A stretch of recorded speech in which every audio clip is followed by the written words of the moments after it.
Are you struggling to advance your career and sacrificing time with your loved ones because of endless to-dos, low energy, and just not enough time in the day? If so, then this podcast is for you. I am your host, Dr. Ann Sung, an ER, critical care, and space doctor, a peak performance coach, real estate investor, and a mother of a toddler. I'm here to guide you on mastering your mind and give you the essential skills to achieve peak performance. So welcome to Productivity MD, where you can learn to master your time and achieve the 5 freedoms in life.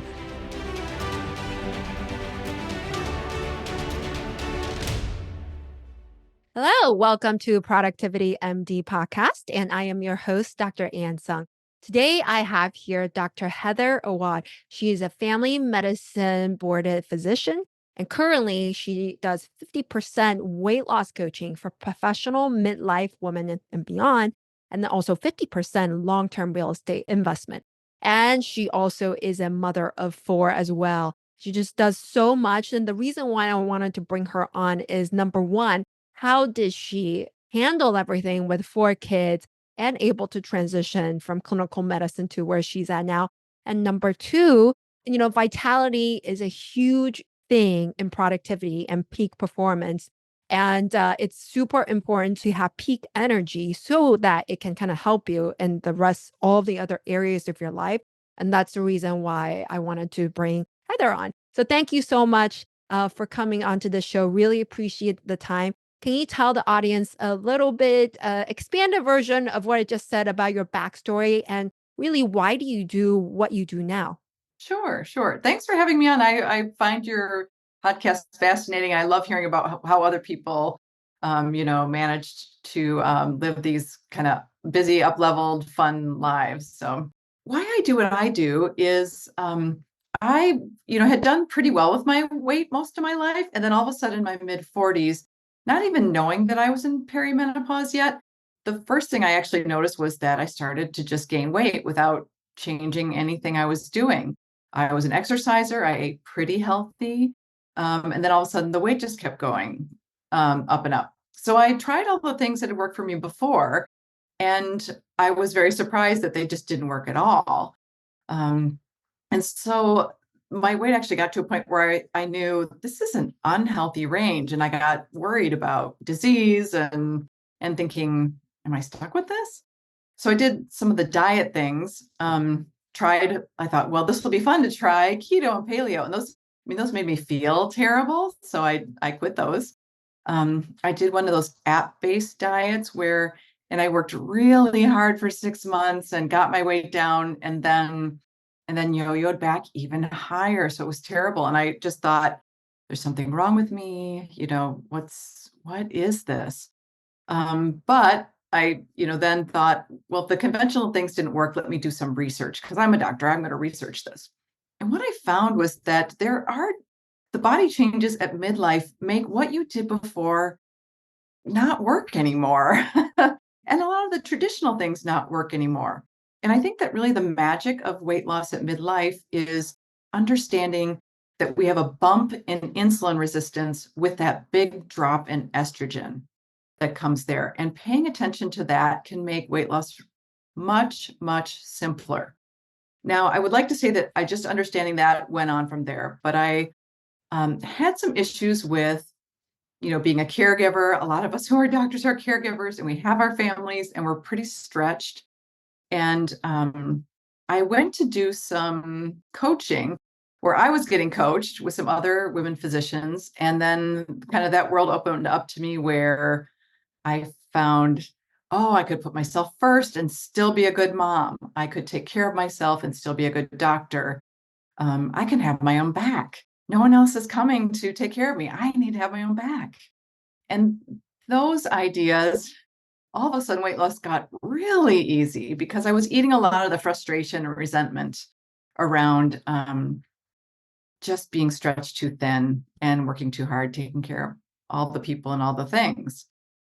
So I decided that I really love this aspect of kind of freeing our minds around taking care of ourselves at midlife along with noticing that not a lot of people teach this biology that's really pretty basic for midlife, but different. You get a new body at that time. And so weight loss is very different at that time. And so I thought, I'm on the other side of this. It can be really simple. I want to bring this to other people. And that's how I ended up starting this business. And I was rounding in nursing homes during the alpha wave of the pandemic. And I thought, when you feel like you've had your life threatened, you think, when you get on the other side of that, you think, well, what do I really want to do? This really is my only one life. What's inspiring? And that's, that all came together. And so I started this business of coaching, and I really, really enjoy it. That's awesome. And it sounds like there was real estate, just to clarify, was real estate before that or after that or at the same time? So we always had a couple of houses, rental houses. My husband is also a physician, and our parents had done some real estate. So we, along the way, acquired a couple of rental houses. And so I kind of managed those on as a side thing. And then again, as we have one kid left at home, and as your schedule really lightens up as your kids leave. And I thought, we could really up level this and have more passive income with some real estate investing. And my husband and I are both really into that. And it's funny, some things that you think, well, you work together well with your spouse on things, and some things you don't so much. But real estate is a really complementary space for us. So it's been a great business for us as well. Ah, okay, got it. So yeah, it's a combination. You starting the coaching business, you already have real estate, but now you have a little more time with the kids leaving. So now you're ramping up as a team, Yes, essentially. Got it. exactly. And in terms of, the why, in terms of why women should care about this, I'm curious if you can touch on not just weight loss, but what about other things that come with being able to lose that weight midlife, maybe the mental portion, maybe the energy portion, or any other benefits? Like, why should women care about what you say now? Yeah. Well, most of the women that I work with, they lose the weight, and pretty quickly though they say, "Oh my goodness, I feel so much better now." They start prioritizing some things like sleep, which is really important, and that helps them feel better. But looking at um, eating in a different way, they definitely find new ways that make them feel better. I get a lot of women who come to me with joint pain, which they think is menopause pain or they think is arthritis. And then when they start eating in a way that's more anti inflammatory, when they're not eating all day long, which is our culture, when they're not eating sugar at every event and in the break room, then that pain in their joints goes away, and they're like, I have a new life. I walked down the stairs and my knees don't hurt anymore. So it's very motivating too. They're losing the weight, and they're like, well, I don't want to stop this style of eating because I feel so good.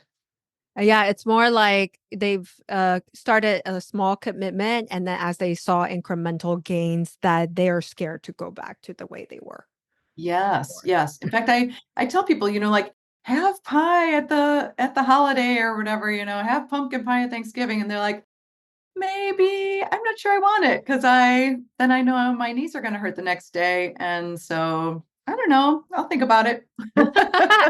I can totally relate to that. It was the same thing for me when I quit caffeine.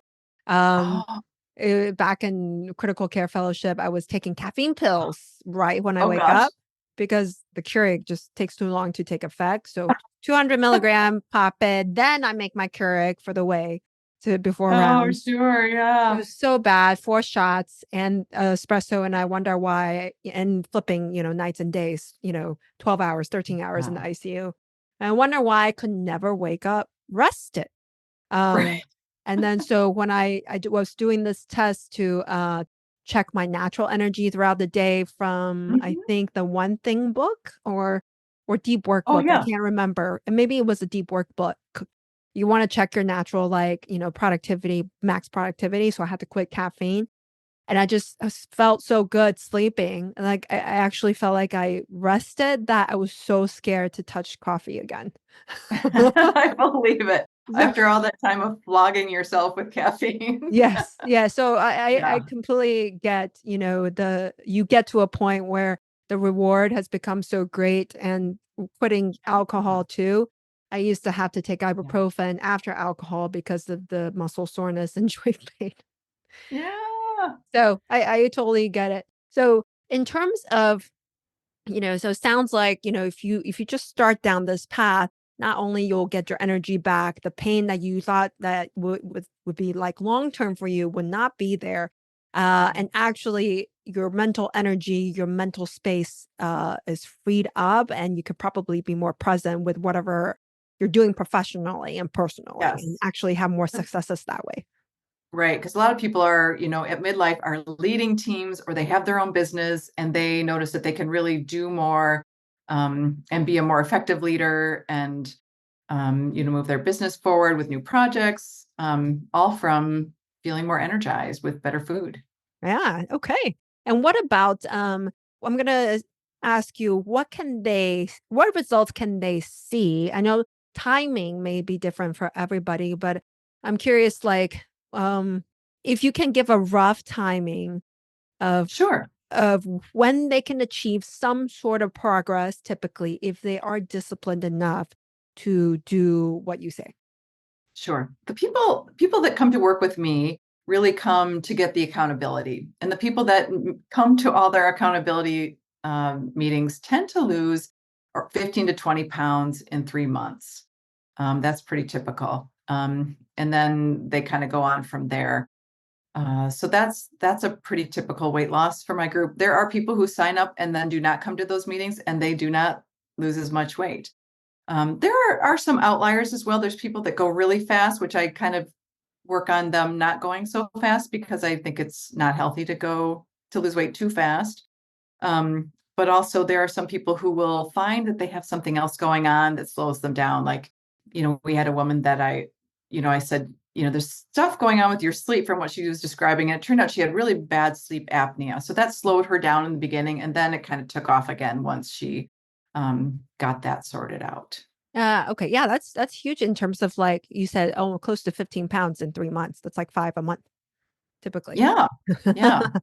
And then in this account, this is like going to the how a little bit, but I'm just curious, is it once every Sure. 2 weeks accountability, group accountability, or how does that work? Actually, right now, people meet one-on-one with me every week. That's Oh, how it runs wow, that's right now. intense. Yep. Yeah. Yeah. It's a half-hour meeting, so it's not too long, but it gives us time to kind of dig in all on accountability and goals and then the special things that come up for professional women, right? They're Mhm. traveling for work or they're traveling with their family or they've got an event and there's going to be a buffet there and all those kind of social situations that come up.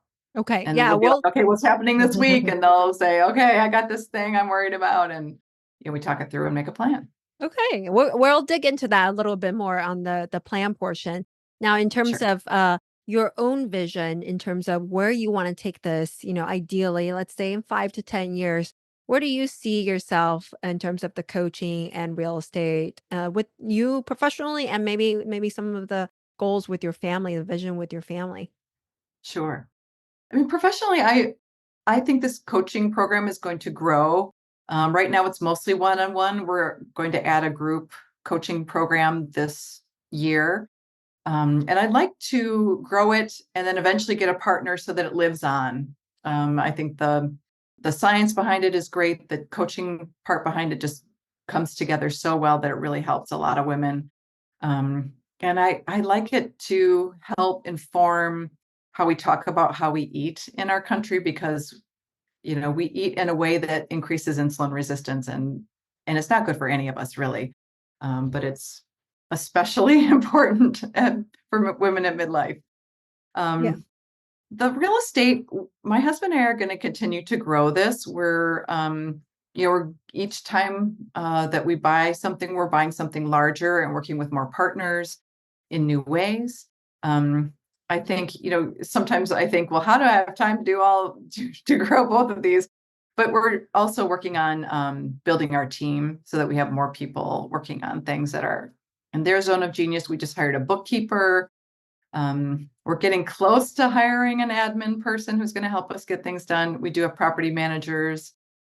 So kind of just building that team is going to help us grow all of that. Yeah, yeah. I'm always like, I always love to hear like how people are outsourcing and how they're able to, maintain the productivity and scale and do more things. And you do have an assistant of your own too, I right? do. Mhm. I And do. what would you say after, having the kids and now, scaling the coaching and the real estate, what would you say was the one thing that you did that really allowed you guys to scale? I would say kind of it's sort of the same all the way through, but will serve us going forward is having some help with the home stuff. Um, my husband loves his ophthalmology career, so he works a lot of hours there.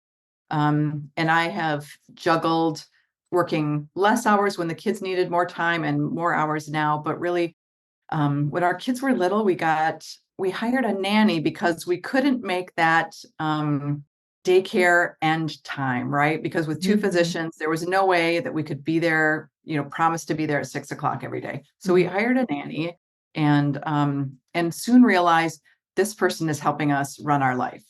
They're taking care of the kid, but they're also folding clothes, and they can meal prep or make dinner or those kinds of things. And getting more and more help around those things has been really great.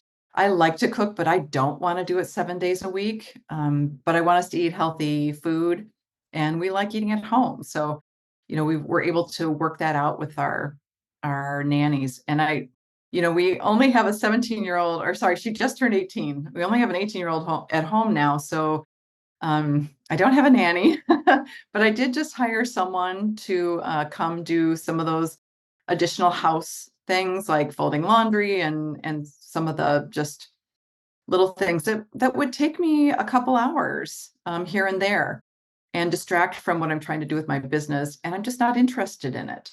Yeah. I started ordering groceries. And so I still cook, 2 or 3 times during the week for dinner. And I enjoy that. And I enjoy trying new recipes, but I don't do it, I don't have to do it all the time. Yeah, yeah, I love our house manager, and I agree with you.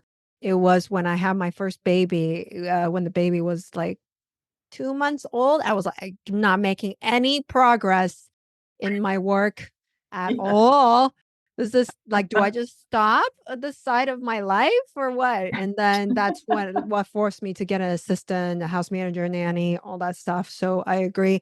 Like, I think that is really the first step if you want to be able to spend quality time with your family, do the things you wanna do when you want it, not cook all the time because you have to, then really outsourcing Yeah. is really the best way. And And, I'll say too that yeah, those people have enriched our family. My husband and I are both in these science related fields. And so we hired nannies that were artistic and did those kinds of things with our kids. So they were, part of the family, and brought their own thing that was different than what my husband and I bring. And so I felt like it was nice for them. We have lived in towns that we weren't close to, extended family. And so this was, another adult that was important in their lives, that had a lot to offer. yeah, yeah, instead because you guys are all STEM, right? Yeah. Very, like, left brain, and then you want somebody who's more right brain and creative, right? Yeah. I That get was it, I great. get it. And then, I'm curious, do you have a system, software, or planning, goal setting type tactic or strategy that you use to plan your day, your year, or any project management software that you use? Not really. We both use Google Calendar. Um, my husband and I are mid-50s. We're old enough that we use paper for planning. We have, tried switching and have found that, they look at, that we use different parts of our brain when we write and when we use software. And both of us really like writing it out. So Yeah, we, no, we don't. when you write it out, you tend to actually do more. Cause I mean, like I have like some of my goals. I mean, it's not this one, but it's basically the same thing. Like I have like post-its writing the top 3 priorities down Yeah, for the yeah. day. I do use Trello with my team though. Mhm. So that's, I do appreciate that productivity software for my team. Okay. And I use the same one as well. And I usually ask this is because the next question about how do you communicate with your spouse, making sure how do you when you're working with your spouse, especially on real estate? I'm curious how everybody does it. How do you Yeah. split up personal versus business? Do you guys have dedicated time for like a business meeting and then date night or date week or something like that? Yeah, we do keep a date night. We have a Thursday night where we go do something together. And then we also bought, we over the years we bought subscriptions to things like right now we have the local Broadway across America traveling thing because that reminds us to also go out sometimes.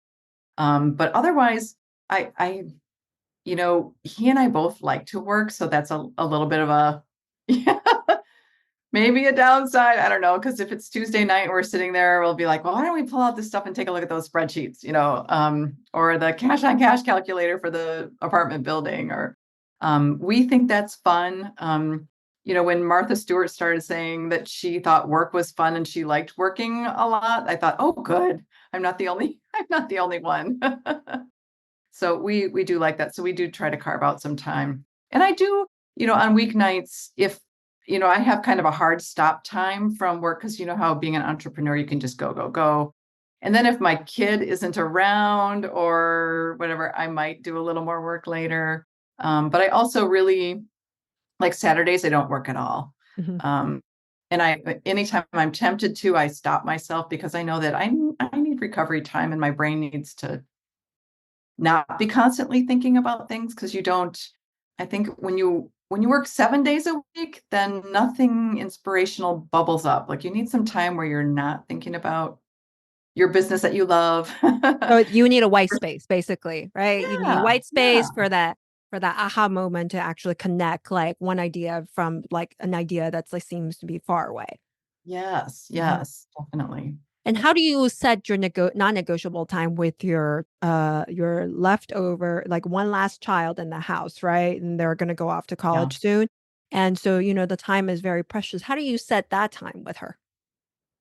I mean, we still have to, we still like to do family dinner, but she's not always available. But when she is and she sends a text, hey, I was thinking about, doing this. And we're like, no, we've got, dinner at home. We want to eat with you or all of us together. And it's funny because teenagers, in some ways they want to push you away, but in some ways I think she also likes like, hey, my parents are requiring me to be home because they want to spend time with me. I think there's a bit of that too, which is nice. She appreciates that we do want to spend time with her. And Yeah, um yeah. and I and I have really, you and I were just talking beforehand that you went to a conference I did not go to because my kid had finals. So I'm looking a lot at her schedule this year, both to kind of finish strong as a parent, to really be here in that way, but also selfishly to not miss any of the special things this year because she'll be gone and kids don't always come home after Yeah, 4 months after high left, right? school. 4 months Yeah, left. yeah.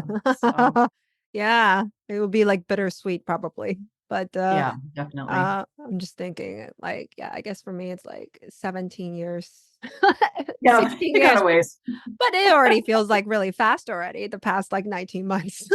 Yeah, yeah, it does go fast. It definitely And, does. I know we talked a lot about, the how, like, how you do things, how you maintain everything. Now, I do wanna dig in also to scratch my own itch, like, in terms of the weight loss portion. I've Sure. read, Dr. Fung, the nephrologist. It's Yes, I like love him. yeah, it's everything is a hormone theory. Basically, it's hormone Yes. weight loss is Yes. hormonal, and from what I gathered, it is insulin and cortisol. And Yes. sleep plays a big role. Would you say that is basically the foundation that you teach? Yes. And the thing is that this is the thing that goes haywire for women at midlife, and that's why they have to pay attention to this and not count calories and do cardio and all the things. They really have to pay attention to this part. So some of that is normalizing an eating schedule, and it's a little countercultural. It's eating meals instead of grazing. It's not even healthy stuff you don't want to graze on, because you need some time where your hormones, your in your digestive system get quiet, right? Nighttime eating, which is also very a norm in our culture, is really hard on midlife women, because then you shorten the time overnight where insulin drops and goes down, because we need some time where when insulin is hanging around all the time. So if you graze all day long, your insulin is up all day long, your body will never naturally pull fat for energy. And if you can get yourself into a state where your body sometimes pulls fat for energy, you can lose weight and still eat and not be hungry. You don't have to restrict yourself, but you have to have some time where you're not eating. And it's because, from what I understand, insulin is basically a fat storing hormone. So if your Right, insulin's up right, all the time, you're just storing fat and not pulling fat. right. Okay. And then with estrogen going down, you have a bump in insulin resistance. So it's a little harder and takes some intentional choices to behaviorally get this insulin to drop. So that's there. And And then at midlife, your cortisol goes kind of haywire, and you have sleep problems, and that works against weight loss as well. So you have a midlife woman who's not sleeping well, and she's anxious because her cortisol got really high because it's going a little haywire with the change in estrogen. And then what she does is she restricts calories because she has gained weight. And then the body says, there is some emergency going on. The cortisol is high. There isn't enough food. No matter what, do not let go of anything, And so people are like, I'm not eating and I'm not losing weight. No, because your body thinks there's some emergency. So we need to, look at sleep and get sleep back in order. Do some active de-stressing things to help cortisol get better, um, as much as we can, and then eat nourishing food. So the body's like, oh, everything's fine. We're going to use this food. And then when we're not eating, we're going to just pull some fat for energy. So again, hormonal, very important at midlife and beyond. And I'm going to get into a little bit on the numbers and the tactics, a little bit more time restricted eating window. How many hours do you recommend, or maybe like a range of hours that you typically recommend your clients? I do recommend a range. I have some clients who are very happy eating 3 meals. And so we just do that. But I do think that, we don't have a lot of science on the exact number of hours, but I think starting with something like 12 hours of no eating can be a big step for people, and then having time in between meals. A lot of my clients will do a lunch dinner type of eating style because they're not hungry in the morning. I think we have studies that show that eating breakfast is better for normal weight, but we also have studies that show that intermittent fasting is better for normal weight. So I would say that people can choose what works for them. And that's what I find in my clients, is that this does work. And every day doesn't have to be the same. So I'll have clients who, eat lunch and dinner every day, except for the day that they have a morning thing where, like, maybe they have a tennis game in the morning. That day they eat a little breakfast because they feel better. You can really do this kind of planning. I have radiologists who are like 7 days on, 7 days off, and they have the 7 days on meal plan. They have the 7 days off meal plan. And so you can really customize this. And have you recommended or prescribed continuous glucose monitoring for your patients? I wonder, because I've done it for a few years and I love it. And to kind of keep the glucose variability or the peaks and troughs down. So I'm curious if you've done that for your patients as well. I have talked to people about it, and some of them have done it and some have not, because most people are paying out of pocket and they're trying to decide if they want to bother with that. I have also done this and really enjoyed it. But we just behaviorally do these things. So we're looking at, when I did it, I was very surprised. I wanted to just do some experimenting, right? When you Mhm. first get one. So I went and got to a coffee shop and got a full syrup vanilla latte and watched my blood sugar go into an abnormal range. But then a few weeks or a week later, I had a normal breakfast and I had a sandwich with lunch, and those two pieces of bread sent my blood sugar to the same level as that vanilla latte, which surprised me. Um, but flour in bread is very inflammatory, the flour that we get in the US if you eat regular bread. And so that was an eye opener for me. And so now bread is a sometimes thing that I eat, not first thing in my meal. And so it is can be a helpful and very interesting way to look at your blood sugar curves. Yeah, I think I tested it on pizza. Oh my God. It was like 4 hours long of glucose in the 220s down to the 180s. Like, but it took Oh, like wow. 4 hours for it to even like start coming down. It was crazy. And even like some places I went to, they said, "Oh, this is keto pizza."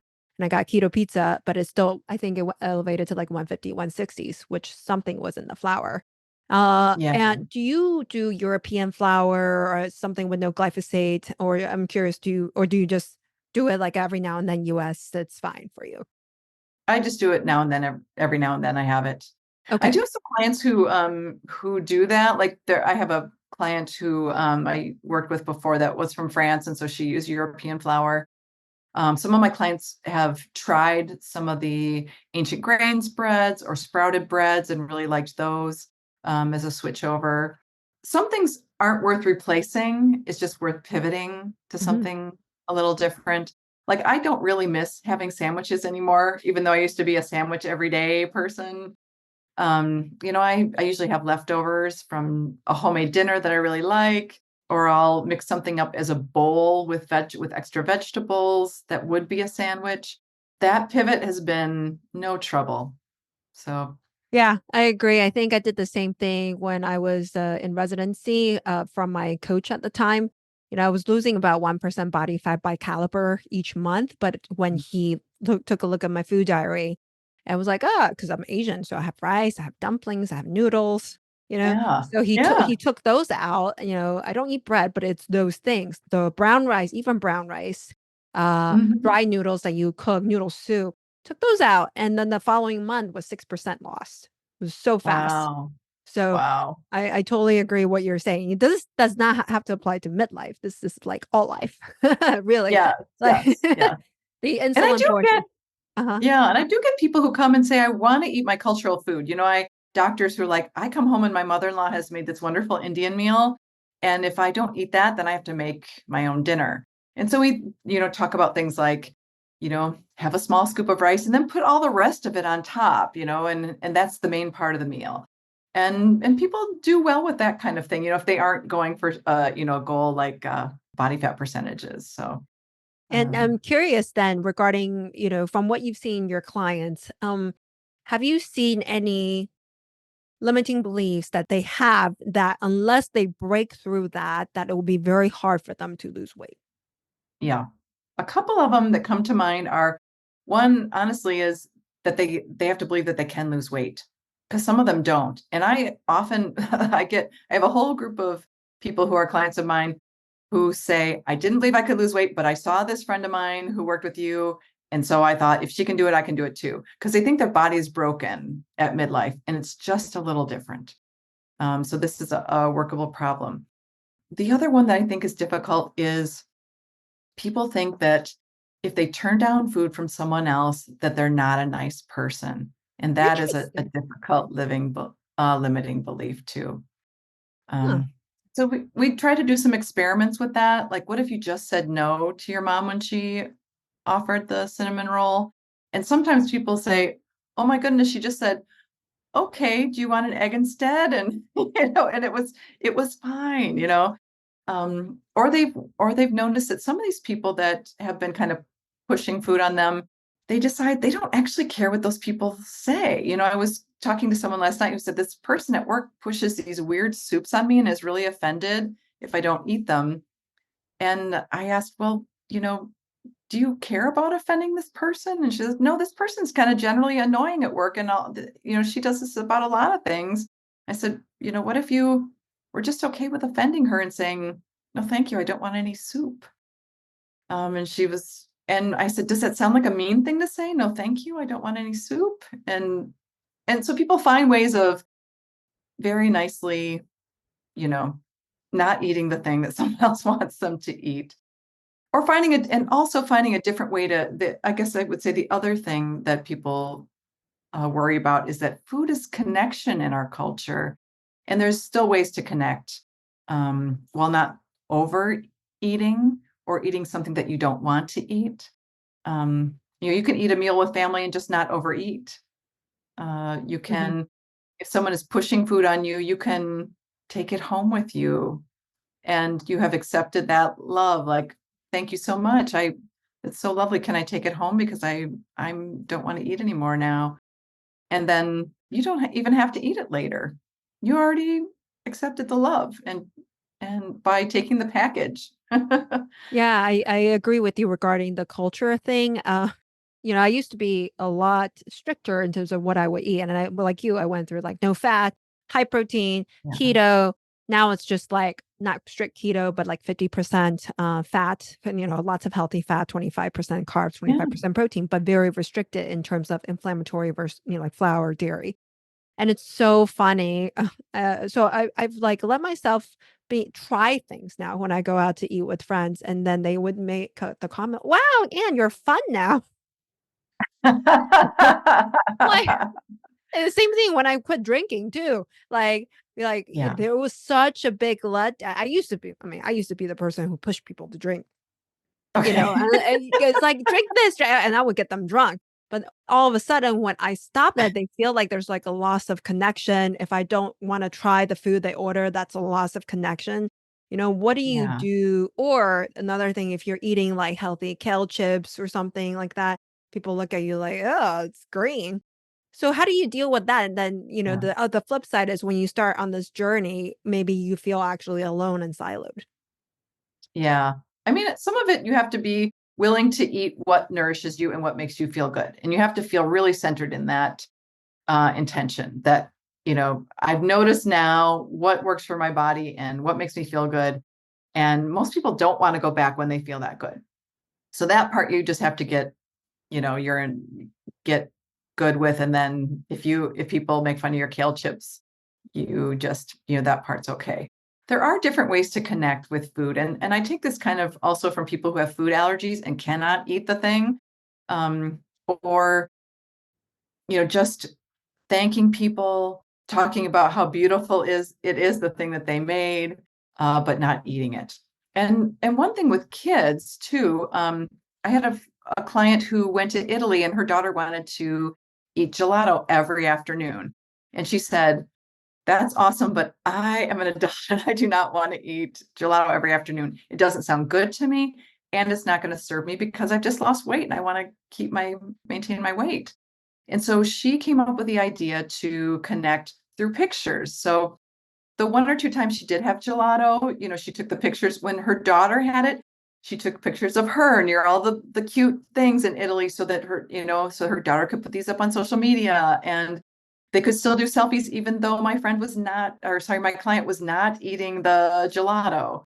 And it was just her daughter was eating it. So there was just a way to kind of enjoy the whole event of the gelato without her having to put it in her mouth, Yeah. every Yeah. day. Like pivoting to create other experiences not around food. In the Asian culture, it's always like Yeah. when families get together, it's always around food every time with my mom.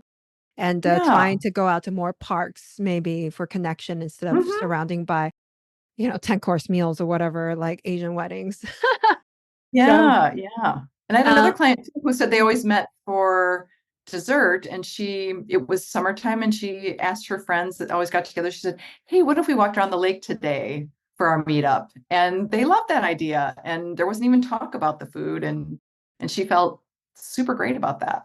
yeah. So, Yeah, take a walk in nature instead. And mhm, I am curious what your thoughts are. What if there's a client who definitely know it's bad. He has a sweet tooth. It's bad. It's all over at the hospital. I wonder if you have clients like that in the hospital and the yes. clinics. Everybody's always bringing donuts in the morning, candies Yeah. everywhere, pizza, or they order pizza, and and you're stressed at work because it's the clinic or the Yes. ER or the hospital. Like, how do you combat? How do you systemize it or have the discipline because when you're Yeah. stressed, you don't have the discipline anymore, really. Right. Right. So how will people even, because I do have clients like that too. So Yeah. Some of it is thinking, what is there and how often do I want to have it? Like donuts or cake in the break room. How often, do I want to have that every day? If you asked your client that question, they might say, well, no, I don't want to eat a donut every day. That doesn't sound like it's good for me. Well, how often do you want to have a donut? And well, once a week or twice a month, or you just pick something. And then it gets a lot easier because when you're stressed, you're like, well, but I already had my donut this week. So I can walk away because I already had my donut this week. I haven't restricted myself. I made a plan. And it's a little easier to, if you're just sitting there with the stress and like, oh, I don't want to eat a donut, you're like fighting that part, it feels terrible.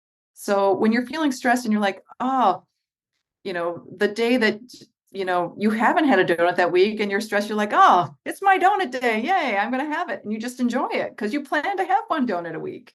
And then 2 days later, when you're stressed, you're like, oh, I already had my donut this week. I'm going to move on to the next floor. So that kind of thing. And then some things too, like looking at the candy on the floor, like how good is this candy? Is this like primo chocolate that is really important to you? And if you're trying to lose weight or be healthier, you can kind of look at things and think, you know, maybe that's not for me. And I usually try to have people find a mantra that feels very peaceful and helps them feel more calm. Um, when you see the candy, that's not for me. That's not for me. That's not for me. Or you find something else like that can be a mantra for you if there's something that you're trying to avoid. But you also do need to think of something else that helps with that stress feeling, whether there's something that you can do that is a active de-stressor. Like I had a friend that went outside. She was a hospitalist and she took a picture of herself outside on the lawn. And I thought, can you go outside when you're a hospitalist? But like she just would go outside once during her shift and that made her feel better. Or when you've had that urgent feeling of the candy, just stopping and saying and noticing how bad it feels. Oh my gosh, this feels terrible. I want the candy. And then thinking, wow, I can feel this. I wonder if it's gonna go away. I'm not dying. My brain is telling me we might die if we don't eat the candy, but I don't think I'm gonna die. You're just kind of noticing that this is an experience. And oftentimes it'll just fade. So we can just be uncomfortable, watch it fade, and then move on. So maybe that's too many ideas, but no, there I they mean, are. this is good because everyone's situation is different. And I wonder, do you have any common replacement or you ask, because I've talked about replacing with nuts, replacing with avocado, high fat, high satiating items, or, maybe instead of crappy processed desserts, you get high quality Lindt chocolate that has, very minimal ingredients or something like that. Do you have any recommendations or replacement ideas or like Yeah. athletic greens or something like that? Yeah. What I would say is sometimes we want to replace something and sometimes we want to just not eat something and notice, how people feel about that. Like if there's junk around, are you actually hungry? Like if you're trying to lose weight and you're not hungry, then the answer is not putting something in your mouth. So that's something to think about. If you want to do a swap, that can be good as well. I'm I'm not a fan of nuts as a swap because people overeat nuts. And if they're trying to lose weight, I got a whole group of women who just lose weight because they quit overeating nuts. That's They're true because very it's dense, supposed to be like right? an ounce. Really, an ounce is like this Yes. much. Yeah. And then they have that, like 3 times because there were 3 times they were upset at work. And sometimes it's a little bit more and the crunch is so nice. And it is a healthy food, but it's really easy to overeat. So if you're trying to lose weight, then that's not my favorite swap. But there are other things, people will keep around something that like a raw vegetable that they like and hummus. And when you think, okay, I'm going to replace that, and you go, well, raw vegetable like carrots and hummus, I don't really want that. Then you didn't need food, right? You can move on. Like I have my backup plan, and if you were actually hungry, you'd eat the carrots and hummus because you like carrots and hummus. But if you're not hungry, you might be like, well, actually, I don't want that either. So move on. Move on. Get yourself out of that Yeah. situation, essentially. Yeah. Yeah. And this is like my own scratching my own itch, and I'm curious Yeah. what your thoughts are on it in terms of what you've read in your research in terms of postpartum weight loss. You know, um, is it similar when you have high estrogen? Well, you have high estrogen, and then you have a low dip in estrogen postpartum before it comes back again. Is that why some women don't lose their weight postpartum until way later? Or just curious about your thoughts. And when I had my first baby, there's just last 10 pounds that's just like there, like same diet, but just like there. Yeah. I have to, I apologize. I don't know a lot about postpartum weight loss. And most of the thing I've counseled people is to be kind to themselves. I think there's some emotional eating postpartum that happens too, because there's a lot of, so finding emotional support, working to try to get some sleep, I think is helpful with your partner or whoever can support you. Um, I get that where there are, especially, in some families, one person, whether it's the mom because she's breastfeeding or whatever, one person's the person getting up all the time, and maybe there need to be some nights where the other person is the one getting up, and if you're the one who is postpartum and you get a full night of sleep sometimes. So, Yeah. some of those things. Yeah, no, that's actually definitely true. My husband and I alternated, so we could each every other night get like 6 or 7 hours. And Oh, you're right. nice. It's the same thing for anybody really. When you don't get enough sleep, when sleep is not prioritized, cortisol goes up. And I don't think we talk specifically with a connection to the audience for who's not medical, but from what I understand, cortisol goes up. That stimulates the insulin to go up as well, which is a Right. fast storage hormone. So that's why it's hard to lose it. But in terms of the correlation with estrogen, you said that when estrogen goes down, insulin sensitivity goes up. So there's a Yes. period And of I'm not time. sure, and I'm Mhm. not sure how much that happens at postpartum time. I just don't know because it's very important because in general, women at menopause with this insulin resistance, get higher risks of other diseases as well. We start worrying more about heart disease and diabetes in women postmenopause. So I don't know with that dip if it's the same or not. But it would be interesting to see some studies on that, and also be interesting to see if people did some things like, looking at having time in between meals. And I wouldn't say that intermittent fasting would be a good idea postpartum, but maybe, making sure you have it maybe an 8-hour window for sure that you're not eating, or 10-hour if it makes weight loss easier. I'd be really curious about that, but I don't Yeah. know.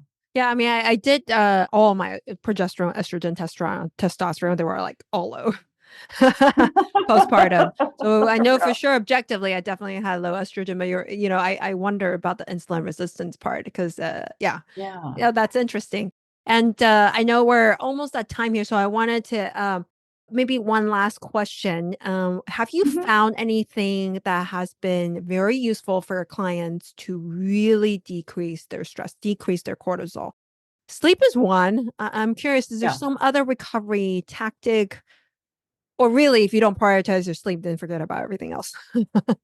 Well, I mean, I think we're finding out that the sleep is one of the most important things we all need to prioritize. The other things that I recommend for women in midlife are some of the active things like meditation and yoga are nice for decreasing cortisol.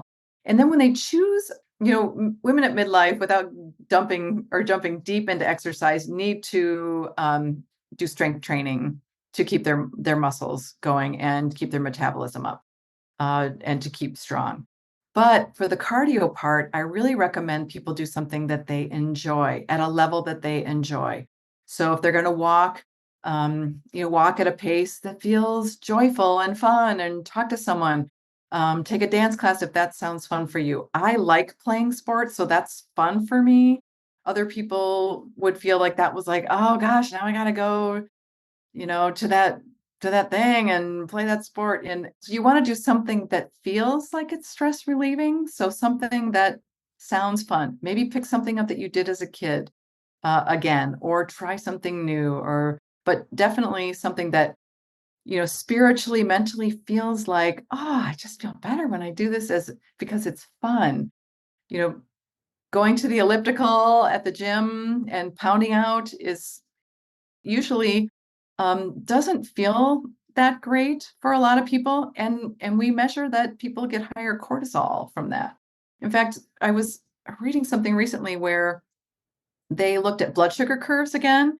And one of the things that's recommended is a 5-minute walk after a meal if you need to lower your blood sugar curve. And they looked at that versus people doing cardio after a meal, and their blood sugar was better when they just went for the walk. Mm, okay. Interesting, Yeah. because the cortisol was less, so less insulin Yeah. secretion. So basically, yeah, I can see that happening. Okay. Yeah. I I'm probably like in my second pregnancy now. I had to because of a pregnancy complication, I had to stop lifting after lifting for 10 plus Oh, years. For the yeah. past 2, 3 months, I have not been able to lift. And I tell you, I Oh, think my cortisol is probably up. right. And like Yes. not even walk, not even like as little gravity as possible is what my OB said.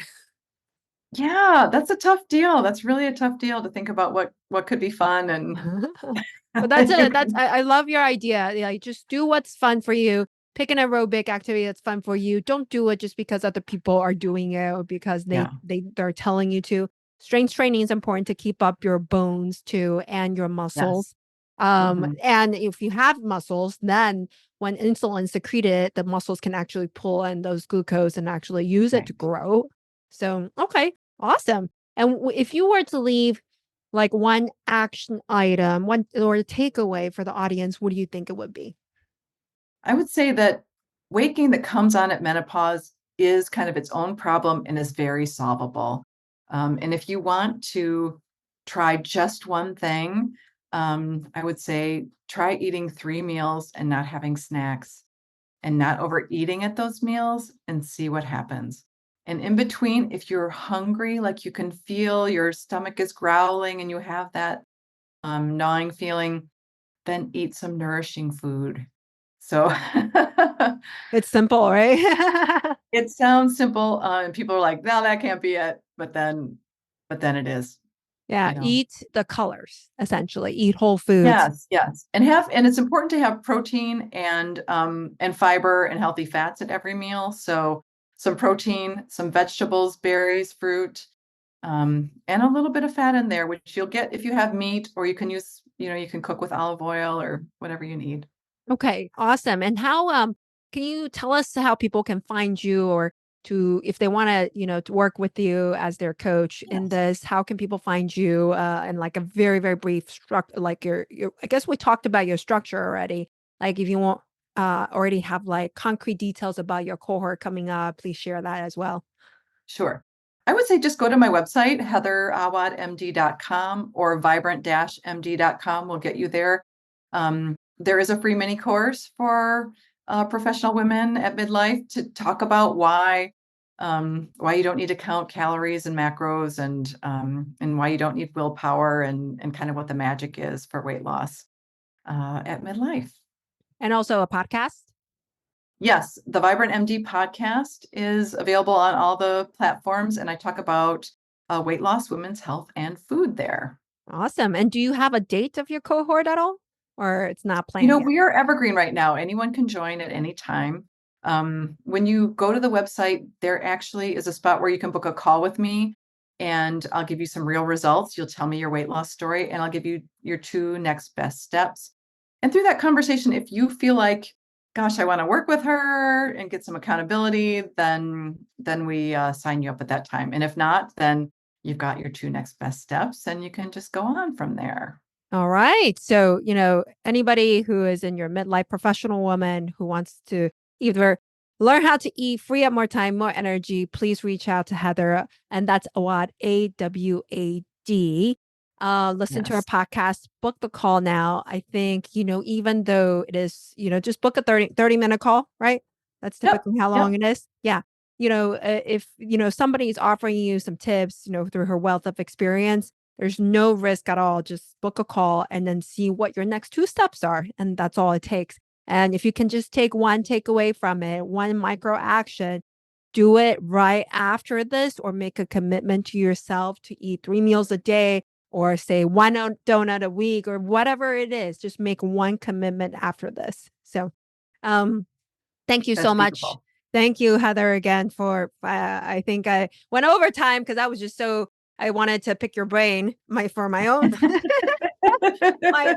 my own benefit. So I really appreciate your time. And the show notes again will be at productivitymd.com. And just remember that everything that we need is already within us now. Thank you, Heather. Thanks so much for having me.